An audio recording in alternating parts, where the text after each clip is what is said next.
Welcome students, study at the rate Uttarakhand के online platform में आपका स्वागत है। जिस प्रकार आपको पता है कि हम लोग उत्तराखंड जिला अध्ययन सीरीज लेके चल रहे हैं, जिसमें अभी तक हम लोग गढ़वाल मंडल के 6 जिलों को कंप्लीट कर चुके हैं, जिसमें चमोली, रुद्रप्रयाग, उत्तरकाशी, टिहरी, पौड़ी, देहरादून आदि को हम लोग अच्छे से देख चुके हैं। और गढ़वाल मंडल का ये अंतिम जिला रहेगा, 7वां जिला कह सकते हो आप इसको। और हरिद्वार जो लास्ट अंतिम जिला है गढ़वाल मंडल का, उसके बाद फिर हम लोग कुमाऊं की तरफ चलेंगे। तो अभी तक आपका सहयोग बहुत अच्छा रहा। तो हम आज जो पार्ट 1 है हरिद्वार जनपद को लेके चलते हैं और एक एक चीज़ को हम लोग समझने का प्रयास करते हैं। तो सबसे पहले जो है इसकी भौगोलिक स्थिति को देख लेते हैं हरिद्वार की। तो हरिद्वार देखिए बिल्कुल आपका पश्चिम में स्थित है ये। और ये मात्र 2 ही जनपदों से सीमा बनाता है। ये पूरा उत्तराखंड का मैप हो गया। और इसमें अगर आप देख सकते हैं 2 ही जनपदों से सीमा बनाता है। एक तो ये पौड़ी हो गया इधर से, और इधर से देहरादून हो गया। तो इन दोनों सीमा बनाता है। और बाकी ये वाला क्षेत्र जो है ये यूपी का क्षेत्र आ जाता है, ठीक है। तो इनसे सीमा बनाता है। तो अब देख लेते हैं कौन कहाँ पर स्थित है जाएगा। पूर्व में पौड़ी और टिहरी। टिहरी से सीमा तो नहीं बनाता, लेकिन अगर आप देखेंगे ध्यान से तो पूर्व में इसके पौड़ी और टिहरी हैं, ठीक है। ये पौड़ी हो जाएगा, टिहरी तो इधर से हो जाएगा। पश्चिम में उत्तर प्रदेश है। ये पूरा अगर आप पश्चिम वाला क्षेत्र देखेंगे तो पूरा का पूरा ये उत्तर प्रदेश वाला क्षेत्र हो जाता है ये वाला, ठीक है। उत्तर में देहरादून, बिल्कुल देहरादून उत्तर में है। और दक्षिण में भी उत्तर प्रदेश है। तो इस प्रकार इसकी स्थिति आप देख सकते हैं, ठीक है। और अगर हम इसके एक पर्टिकुलर मैप है जो उत्तराखंड.com से इसको लिया गया है, और बहुत अच्छा मैप बना हुआ है। और इसमें अब इसकी जनसंख्या की बात करें, ठीक है, तो सबसे ज़्यादा जनघनत्व वाला जिला भी हमारा यही हरिद्वार ही हो जाएगा। सबसे ज़्यादा जनसंख्या इसी में ही, जनघनत्व इसी में सबसे ज़्यादा है, ठीक है। और इसके बाद जो जनसंख्या है ये, इसकी जो वर्तमान में अगर जनसंख्या देखेंगे तो 18,90,422, ठीक है। और 4 तहसील हैं, 6 ब्लॉक हैं, 2 नगर निगम, 643 गांव, और क्षेत्रफल 2,360 वर्ग किलोमीटर, ठीक है। और मुख्य क्षेत्रों की बात करें तो जो मुख्य पार्ट है इसके, अगर 3 पार्टों में अगर बांटे मुख्य भाग से, तो ये तो हरिद्वार का मुख्य एरिया हो गया। फिर रुड़की भी आ जाता है और लश्कर, ठीक है। तो इन 3 क्षेत्रों को मुख्य रूप से विभाजित है, और इनके अंतर्गत क्या क्या है वो आगे हम समझने का प्रयास करते हैं, ठीक है। तो ये चीज़ आपको क्लियर हो गई होगी जहाँ तक मैं मानता हूँ। और अब आगे बढ़ते हैं हम लोग। अगला, हरिद्वार जनपद के इतिहास की अगर बात करते हैं, ठीक है। तो हरिद्वार बहुत प्रसिद्ध स्थान है, तीर्थ नगरी भी कहा जाता है। और पौराणिक मान्यता भी हरिद्वार की बहुत ज़्यादा है, ठीक है। तो हरिद्वार को हरि यानी विष्णु का द्वार कहा जाता है, ठीक है, याद रखिएगा, हरि यानी विष्णु का द्वार भी कहा जाता है। और साथ ही साथ बद्रीनाथ का द्वार भी कहा जाता है, ठीक। मुख्य बात है, एग्जाम में पूछा जाता है, एग्जाम के पॉइंट से विष्णु द्वार या हरिद्वार, विष्णु द्वार या बद्रीनाथ का द्वार नहीं पूछेंगे आपसे। स्कंद पुराण में हरिद्वार को क्या कहा जाता है, ठीक है। तो स्कंद पुराण में हरिद्वार को मायापुरी कहा गया है, ठीक है। वेरी इंपॉर्टेंट क्वेश्चन है, याद रखिएगा, एग्जाम में कई बार बना हुआ है, ठीक है। अन्य नामों की बात करें तो इनको कपिल, गंगा द्वार, खांडव वन, तीर्थ स्थलों का द्वार, चारों धामों का द्वार, इस प्रकार से संबोधित किया गया है। तो आगे बढ़ते हैं। तो चीनी यात्री जो हेनसोंग, आपको पता है, तो हर्षवर्धन के समय जो चीनी यात्री हेनसोंग आए थे, तो उन्होंने हरिद्वार को क्या कहा था। तो उन्होंने हरिद्वार को, बहुत पूछा जाता है एग्जाम में, मो यू लो कहा था, ठीक है, मो यू लो कहा था। और इसका क्षेत्रफल जो चीनी माप है वो 20 ली बताया था। ये एग्जाम में आया हुआ है, ठीक है। कितने ली बताया था, 20 ली बताया था। इस चीज़ को आप याद रखेंगे। एक और मुख्य बात, जो आईने अकबरी, अबुल फजल की जो आईने अकबरी है, इसमें भी हरिद्वार का वर्णन मिलता है।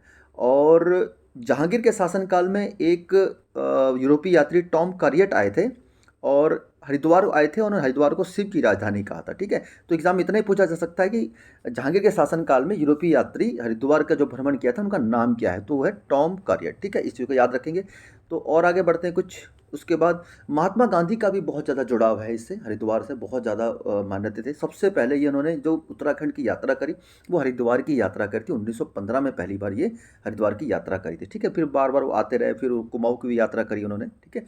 लेकिन हरिद्वार पहले क्या था कि 1988 से ये उत्तर प्रदेश के सहारनपुर मंडल के अंतर्गत था, ठीक है। लेकिन राज्य गठन के बाद इसको गढ़वाल मंडल का एक जिला बनाया गया। इस चीज़ को याद रखिएगा, पहले ये सहारनपुर मंडल के अंतर्गत आता था, ठीक है। तो ये थी हरिद्वार के इतिहास के बारे में। अब कुछ इससे जो प्रमुख राजमार्ग गुजरते हैं उनके बारे में हम देख लेते हैं, ठीक है। तो इस प्रकार, कैसे प्रकार देखिए है, सबसे पहले NH-34, ठीक है। तो जैसे कि आपको पता है ये क्षेत्र तो मान के चलिए यूपी है, ठीक है, ये क्षेत्र पूरा यूपी है। तो यूपी में स्थान है मेरठ, ठीक है, यहाँ मेरठ मान लेता हूँ। तो मेरठ से ये जो रास्ता जाता है, ये जाता है मेरठ से होकर उत्तर प्रदेश में इसी बिजनौर जाता है। बिजनौर होते हुए फिर हरिद्वार प्रवेश करता है। हरिद्वार से ये देहरादून व ऋषिकेश क्षेत्र में प्रवेश करता है। ऋषिकेश देहरादून होते हुए उत्तरकाशी में स्थित गंगोत्री तक चला जाता है, ठीक है, यहाँ गंगोत्री माता है का मंदिर है, तो यहाँ तक जाता है NH-34, ठीक है।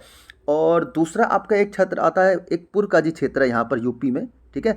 NH-334 की अगर बात करें तो ये पुरकाजी यूपी में, ये रुड़की तक जाता है यहाँ तक, ठीक है, और इसी से जाके मिल जाता है इसी NH-34 के साथ जाके। तो उम्मीद करते हैं ये दो चीज़ समझ आ गई होगी।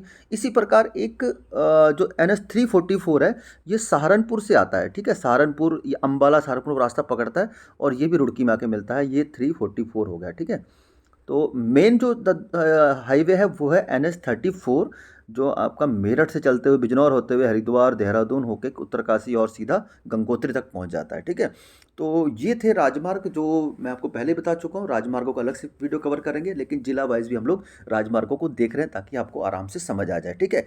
तो ये 3 मुख्य राजमार्ग हैं जो बिल्कुल आसानी से आपको समझ आ जाने चाहिए, ठीक है। आगे बढ़ते हैं हम लोग। नेक्स्ट है अब हरिद्वार जनपद के जो प्रमुख पर्यटक स्थल हैं। आप जानते ही हैं कि हरिद्वार का नाम आते ही हमारे दिमाग में क्या आता है, हर की पौड़ी, जहाँ पर गंगा स्नान करने जाते हैं अपने जो पापों से मुक्ति पाने के लिए, गौ हत्या के पाप से मुक्ति पाने के लिए, और कई सारे लोग अपने पूर्वजों की अस्थियां को प्रवाहित करने के लिए मोस्टली हरिद्वार का ही नाम आता है, ठीक है। एक बहुत ही प्रमुख तीर्थ स्थल है। तो इसमें हर की पौड़ी का नाम आपने बहुत ज़्यादा फेमस सुना होगा, ठीक है।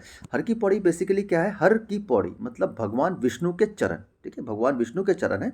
और यह क्या है कि एक प्रसिद्ध धार्मिक स्थल है जिसका निर्माण पूछा जाता है उज्जैन के राजा राजा विक्रमादित्य ने करवाया था और अपने भाई भरतहरि की याद में करवाया था। इस चीज़ को याद रखिएगा, उज्जैन के राजा विक्रमादित्य ने, ठीक है, इस चीज़ को समझिएगा। और साथ ही साथ ये आप देख सकते हैं यहाँ पर हर की पौड़ी का चित्र, कितने लोग यहाँ पे स्नान करने के लिए आते हैं, ठीक है, और बहुत ज़्यादा धार्मिक मान्यता है इसकी, ठीक। उसके बाद अकबर, राजा अकबर को जो सेनापति थे राजा मान सिंह, ठीक है, उन्होंने भी हरिद्वार में स्थित हर की पौड़ी के अंतर्गत ही एक गंगा मंदिर का निर्माण करवाया था, ठीक है। गंगा मंदिर का निर्माण कराया था जिसे राजा मान सिंह की छतरी के नाम जाना जाता है। यहाँ पर पिक्चर भी ऐड करी होगी यहाँ पे, ठीक है। तो ये देखिए, ये मैं आपको जूम कर देता हूँ यहाँ पे। तो ये जो है ना, ये गंगा मंदिर यहाँ पे स्थित है। तो इसको जो है राजा मानसिंह की छतरी के नाम से भी जाना जाता है और गंगा मंदिर के नाम से जाना जाता है। किसने इसका निर्माण कराया था? राजा मानसिंह, जो अकबर के सेनापति थे, ठीक। इसको समझ गए। दूसरी बात, हर की पौड़ी में एक प्रसिद्ध कुंड है, ब्रह्म कुंड, ठीक है। और यहाँ पर बहुत ज़्यादा मान्यता, देखिए यहाँ पे चित्र है ब्रह्म कुंड का यहीं पर। तो यहाँ पर लोग स्नान करने भी आते हैं। 2 प्रसिद्ध घाट हैं यहाँ पर, गौ घाट, जहाँ पर गौ हत्या के पाप से मुक्ति हो जाती है, ठीक है। तो गौ घाट आपको दिखा देते हैं यहाँ पर, ये है गौ घाट, ठीक। ये गौ घाट का चित्र हो जाएगा, ठीक है। और एक कुशावर्त, एक ऋषि थे कुशावर्त घाट, वो भी घाट स्थित है, ठीक है। तो आप देख सकते हैं इस साइड गौ घाट हो गया और जो दूसरी साइड है उसको कुशावर्त घाट कहा जाता है। तो ये 2 प्रमुख घाट हो गए हर की पौड़ी के, ठीक है। तो उम्मीद करता हूँ हर की पौड़ी से संबंधित आप चीज़ों को समझ गए होंगे, ठीक। दूसरा जो प्रमुख पर्यटक स्थल है वो है कनखल, ठीक है। तो कनखल क्यों प्रसिद्ध है ये आप जानते होंगे, राजा दक्ष की कहानी आप जानते होंगे, ठीक है। तो राजा दक्ष जो थे उनको क्या कहा जाता है, वो भगवान शिव के ससुर थे, आप जानते होंगे। और वो एक्चुअली क्या था कि एक पूजा अर्चना कार्यक्रम कर रहे थे, एक यज्ञ कर रहे थे, ठीक है। और उन्होंने भगवान शिव को उसमें आमंत्रित नहीं किया था। आमंत्रित ना करने के कारण कई सारे कारण हो सकते हैं, जैसे आप जानते हैं भगवान शिव किस रूप में रहते हैं, भूत प्रेत आदि 7 कंकाल वगैरह, बहुत अलग ही टाइप का उनका सब कुछ है, व्यक्तित्व है भगवान शिव का, हमारे पुराणों में बहुत महत्व है। तो वो शायद इस वजह से उन्होंने उसको इन्वाइट नहीं किया था, जिससे माता सती, जो माता पार्वती हैं, माता पार्वती को सती भी कहा जाता है, माता नंदा देवी कहा जाता है, ठीक है, उत्तराखंड में। तो माता सती या माता पार्वती इस चीज़ से नाराज़ होकर अपने पिता के पास आई और उनकी वहाँ पर पिता के साथ थोड़ी सी बहस हो गई या चर्चा हो गई जिसे कहते हैं। और माता पार्वती गुस्से में आकर उस कुंड में, जहाँ पर हवन कुंड था, ये आप देख सकते हैं, इस हवन कुंड में अपने प्राणों की आहुति दे देती हैं, ठीक है। इस प्राणों की आहुति देती हैं। भगवान शिव को जब पता चलता है तो भगवान शिव बहुत ही नाराज होकर तांडव रूप धारण कर लेते, उग्र रूप धारण करते हैं और माता सती को जलते हुए स्वरूप में ही उठाकर वहाँ से चले जाते हैं। तो फिर इसके बाद माता के जितने जहाँ जहाँ अंग गिरते हैं वहीं पर शक्तिपीठों का निर्माण हुआ। ये आप कहानी जानते होंगे जहाँ तक मुझे उम्मीद है। तो यहीं पर क्या है, देखिए यहाँ पर क्लियर मेंशन है, हरिद्वार में स्थित कनखल को राजा दक्ष प्रजापति की राजधानी तथा भगवान शिव का ससुराल माना गया है। यहीं पर दक्ष प्रजापति मंदिर अथवा दक्षेश्वर महादेव मंदिर है। ये जो आपको मंदिर दिख रहा है, ये वाला मंदिर, ठीक है, यहाँ भगवान शिव को देख पा रहे हैं किस प्रकार माता सती को उठा के ले जा रहे हैं। तो यहीं पर है राजा दक्ष का मंदिर या दक्षेश्वर महादेव मंदिर भी इसे कहा जाता है, ठीक है। और इस दक्षिणेश्वर हो गया गलती से, दक्षेश्वर महादेव मंदिर का निर्माण जो कराया गया था ये 1810 में पूछा जाता है एग्जाम के पॉइंट ऑफ व्यू से। अब बात करें तो राजा दनकौर या धनकौर ने कराया था, रानी धनकौर ने कराया था, और 1962 में इसका पुनर्निर्माण भी कराया गया, ठीक है। और ये आपको मैंने बता दिया, कनखल में एक प्रसिद्ध सती कुंड स्थित है जहाँ माता सती अग्नि में समाई थी। ये हो गया सती कुंड, ठीक है, ओके। और यहीं पर एक नारायण शिला भी स्थित है, वो भी एक पॉइंट में आ जाता है। आप नारायणी शिला भी कह सकते हैं इसे, नारायण शिला या नारायणी शिला भी स्थित है। इस चीज़ को याद रखिएगा, एग्जाम में छोटे छोटे छोटे पॉइंट हैं जो आपको समझने चाहिए।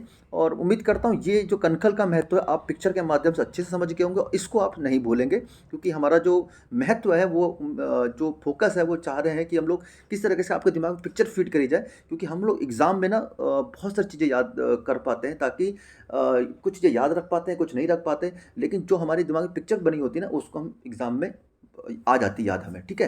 तो यह हमारा प्रयास है। इसी प्रकार 2 पर्यटक स्थल और कवर कर लेते हैं, ठीक है। तो एक है शांति कुंज, ठीक है। शांति कुंज बहुत ज़्यादा पूछा जाता है एग्जाम में, ठीक है। कन्फ्यूजन हो जाता है शांति कुंज और इलाहाबाद और हरिद्वार के नाम पे थोड़ा कन्फ्यूजन हो जाता है, याद रखिएगा। शांति कुंज की स्थापना पूछी जाती है 1971 में पंडित राम शर्माचार्य ने इसकी स्थापना करी थी, और ये एक बहुत ही प्रसिद्ध आध्यात्मिक तीर्थ स्थल है, ठीक है। और इसको जो गायत्री तीर्थ के नाम से भी जाना जाता है। एग्जाम में कई बार पूछा हुआ है ऐसा कौन सा आध्यात्मिक स्थल जिसे गायत्री तीर्थ के नाम जाना जाता है, ऑप्शन में शांति कुंज भी रहता है। तो याद रखिएगा ये है आपका शांति कुंज का द्वार, और अंदर बहुत ही शांत वातावरण, आप आध्यात्मिक योग साधना आदि में यहाँ पर आराम से कर सकते हैं, ठीक है। और सप्तऋषियों के बारे में आपको पता है, हमारे वेद पुराणों में जिक्र है सप्तऋषियों का, ठीक है। तो वहाँ सप्तऋषि आश्रम डायरेक्ट एग्जाम के पॉइंट ऑफ की अगर बात करूँ तो पूछा जाता है कि सप्तऋषि आश्रम उत्तराखंड के कौन से जिले में स्थित है, तो कहाँ पर स्थित हो जाएगा, ये हरिद्वार में स्थित हो जाएगा, ठीक है। हरिद्वार में स्थित सप्तऋषि आश्रम को हमारे पुराणों में वर्णित सप्तऋषियों का आराधना स्थल माना जाता है। ये आश्रम है, छोटी सी पिक्चर ऐड करी इसमें मैंने, और ये सप्तऋषियों का स्थान है, ठीक है। तो ये हमने कवर कर ली है 2 कुछ पर्यटक स्थल और बाकी सारी चीज़ें। तो उम्मीद करता हूँ ये जो सेशन जो स्टार्ट किया है ये आपके लिए लाभप्रद सिद्ध होगा, और इसी प्रकार हम 2 या 3 क्लासेस में हरिद्वार को भी समाप्त कर कर कुमाऊं जनपद की तरफ बढ़ जाएंगे, ठीक है। तो आपका दिन शुभ हो, आप पढ़ते रहिए, अपने माता पिता की आज्ञा का पालन करें और उनका नाम रोशन करें, ठीक है। तो मिलते हैं अभी नेक्स्ट क्लास में, तब तक के लिए जय हिंद।